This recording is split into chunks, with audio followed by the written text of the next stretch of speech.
Attention, the following video is intended for collectors, movie fans, music fans, and car fans who are above the age of 13. Anybody that watches this video that's under the age of 13 must be accompanied by an adult, and if your parents allow you to view the content of this video, then your parents are totally awesome.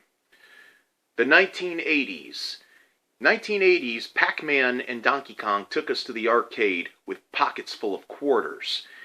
Awesome shows like Miami Vice, Knight Rider, Dukes of Hazzard, The A-Team, Airwolf, all on television prime time. Saturday morning cartoons was all the rage. They were helped promoting action figure toy lines such as Masters of the Universe and Humanoids, GoBots, Transformers, G.I. Joe. Also, big hair, heavy metal bands, pop music, MTV played music videos.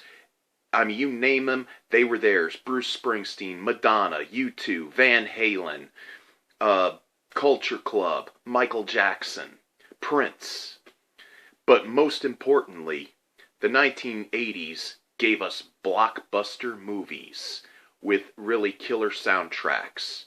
How's it going, old schoolers? You are Kicking It Old School, and I am your host, Dr. Old School. Today, I want to go ahead and view... Here, let me put some light here. Whoa. Almost lost the lamp. I am going to view the motion picture soundtrack of some blockbuster movies from the early 1980s and a couple from the early 1990s. What do we know about these soundtrack albums? I mean, Huey Lewis had 2 hits, and as you can see, I'm wearing a t-shirt for this occasion. How do you like that? My Back to the Future DeLorean t-shirt. Where we're going, we don't need roads. But Huey Lewis had 2 hits off the soundtrack to Back to the Future, Power of Love and Back in Time. And Ray Parker Jr. had a big major hit with Ghostbusters. And he's been living off that hit ever since. And, well, what can I say? You know, I had the time of my life from Dirty Dancing, Danger Zone by Kenny Loggins, you know, from the Top Gun soundtrack. And a lot of these soundtracks, you know, some of the artists that appeared, they ended up having a big career, or they already had a career. They became one-hit wonders, or they faded into obscurity. But they'll always have that soundtrack album. You know, they don't have to lift a finger. I want to go ahead and view with you some of my favorite movie soundtracks from the early 1980s and a couple from the early 1990s. So without further ado, let's tease up the hair, put on those ripped jeans, get in that IROC Camaro, and let's travel back in time. Well, with maybe a time machine DeLorean. I just love IROC Camaros. Those were like the coolest cars of the 1980s. Let's check these bad Oscars out, shall we? First soundtrack album, The Blues Brothers Motion Picture Soundtrack. Now, I've already discussed with you about the formation of the Blues Brothers, how it came to be, where Dan Aykroyd and John Belushi put a band together and pretended that they were 2 brothers that were into blues and called themselves the Blues Brothers.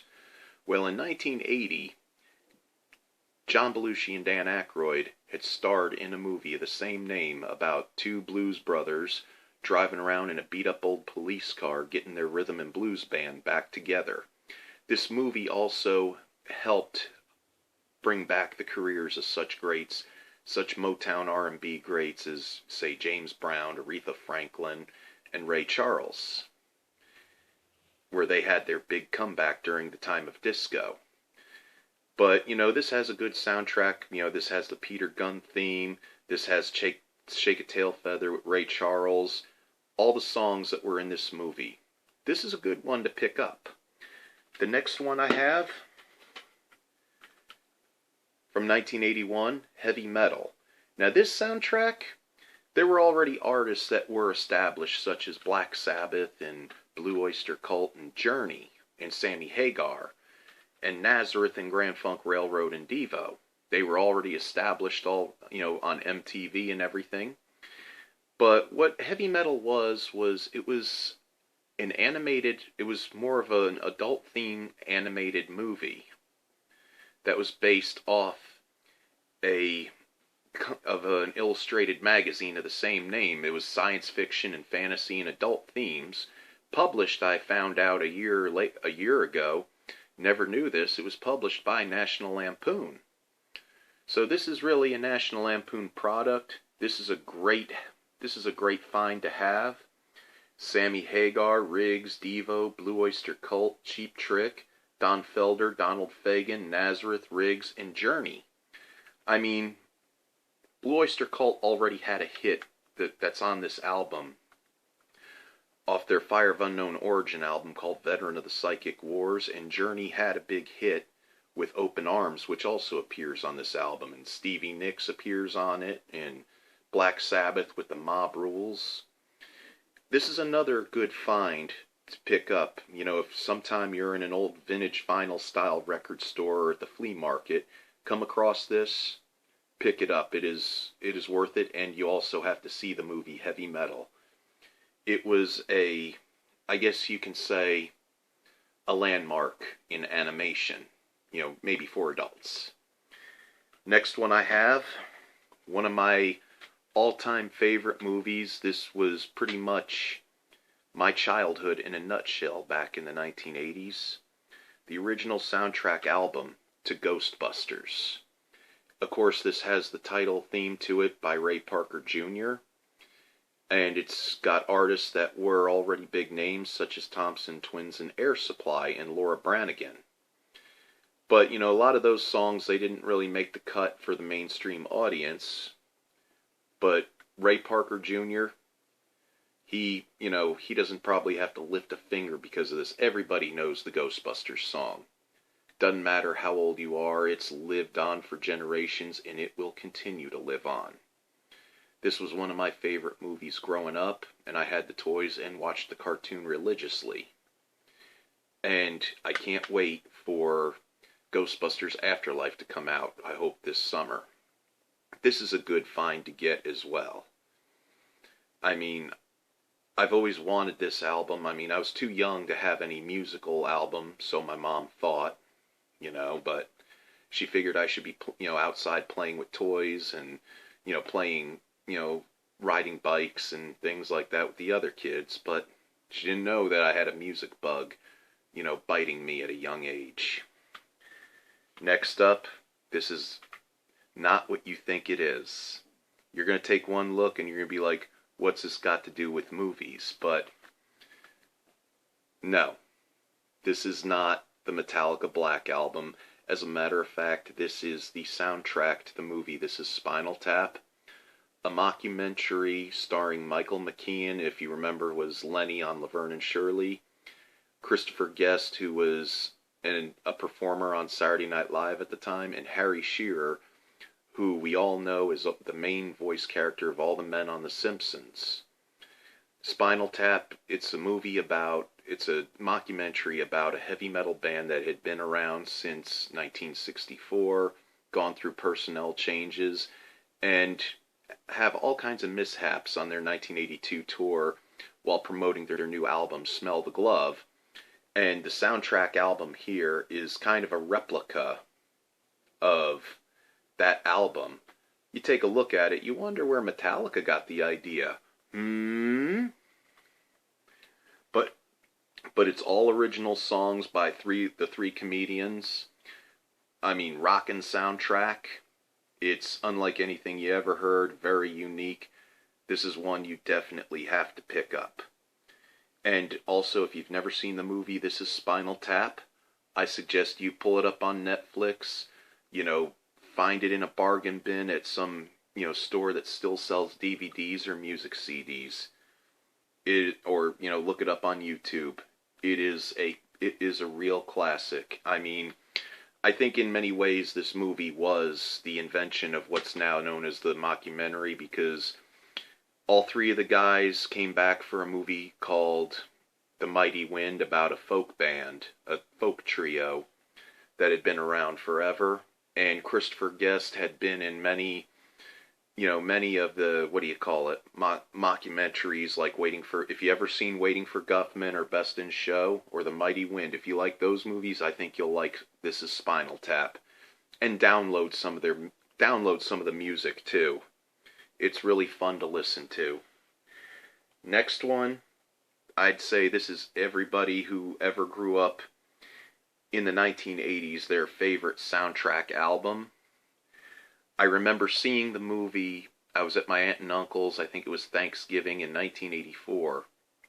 I remember my older cousins were watching this movie in the rec room, and there was a certain scene in that movie where a girl gets baptized in the lake. My mother made me turn around until the scene was over.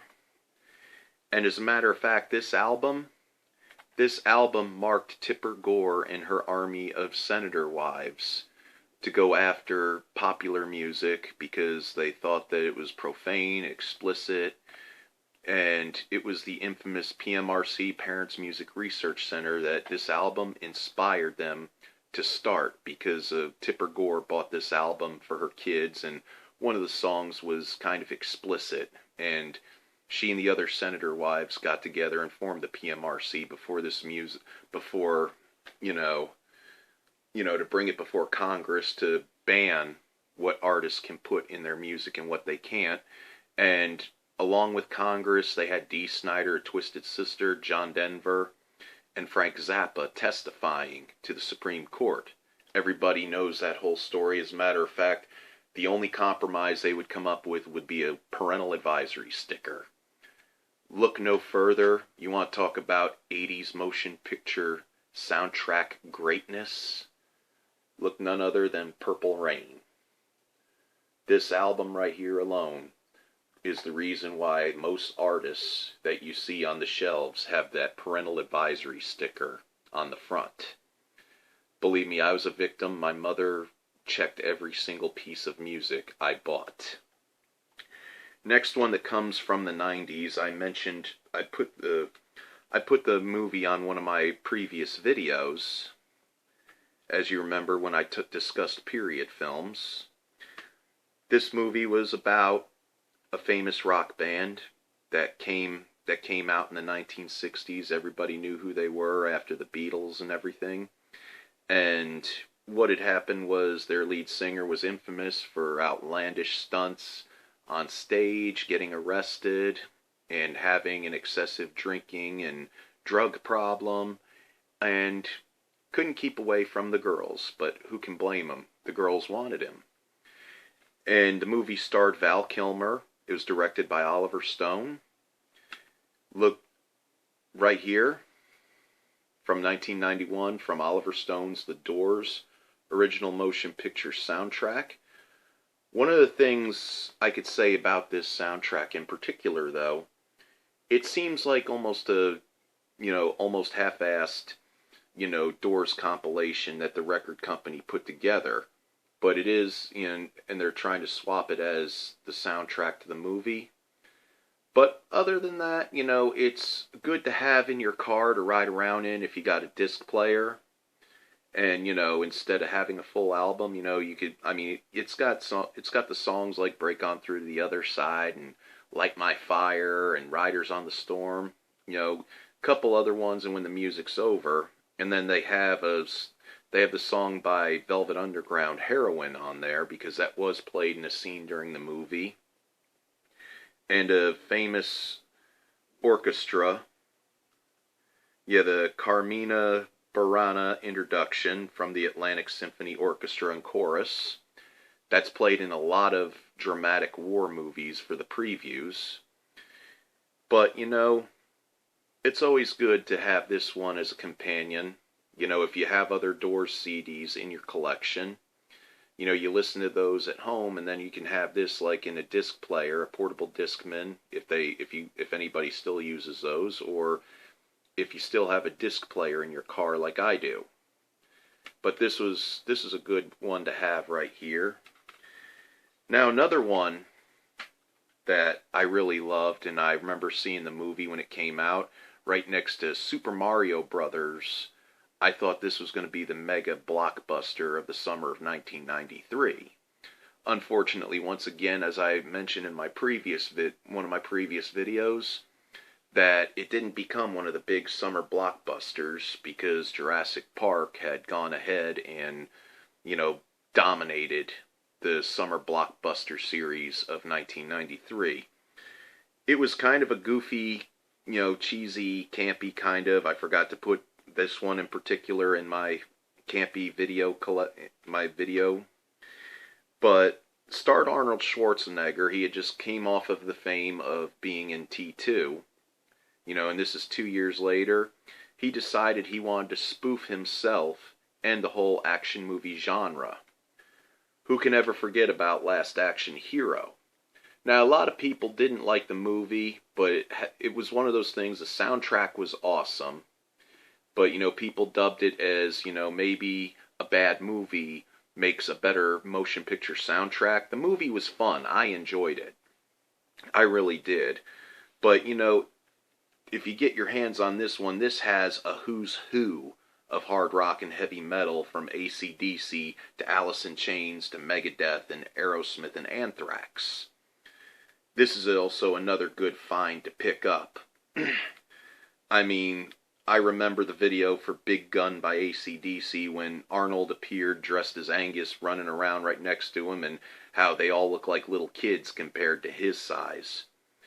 But yeah, like What the Hell Have I by Alice in Chains, Angry Again by Megadeth, Two Steps Behind by Def Leppard, and Poison My Eyes by Anthrax, and Dream On by Aerosmith. I mean, it is probably one of the best soundtracks of the 1990s.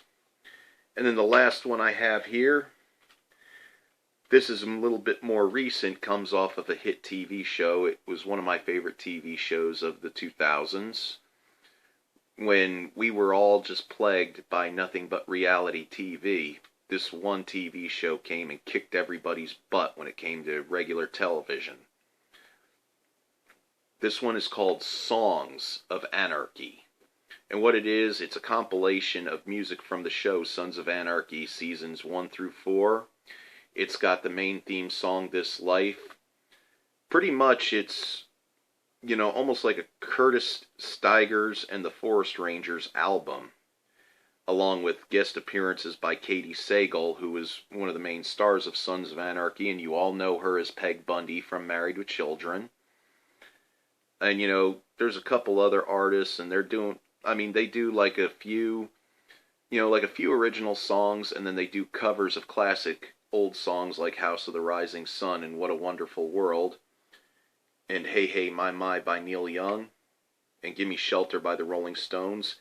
If you're a Sons of Anarchy fan, pick this up.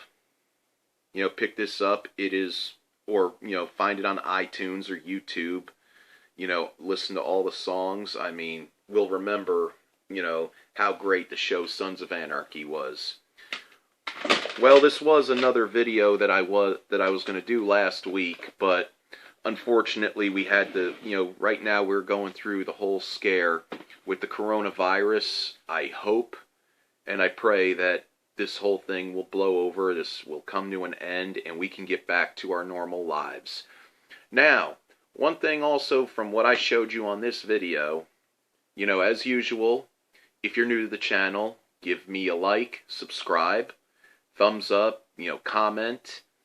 What were your favorite blockbuster movie soundtracks? Just like what was your favorite campy movies and, your favorite Kiss albums? I'd love to correspond with you. I really do enjoy making these videos for you. So far this is going to be video 34. 5 more videos, I'll have 40 videos up. And I've got 32 subscribers, which I am happy to say.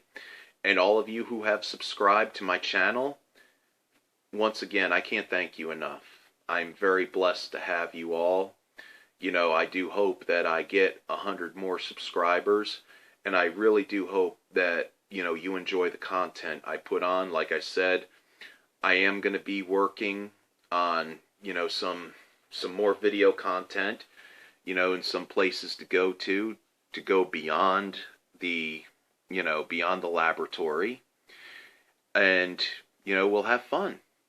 Well, anyway, this is your old pal, Dr. Old School, and also before I go with this, with the coronavirus outbreak, I said in the last video, I'm going to say it to you again, take care of you and your family. I mean, a lot of you I don't know, but you have been like almost family to me. I wish I can make videos for you every day, but, priorities come first with my job. But I want you all to take care of yourselves. Be healthy out there. Remember, cover your mouths when you sneeze and cough. Wash your hands. I mean, pretty soon this is going to blow over. So this is Dr. Old School wishing you Godspeed, and may the Force be with you always.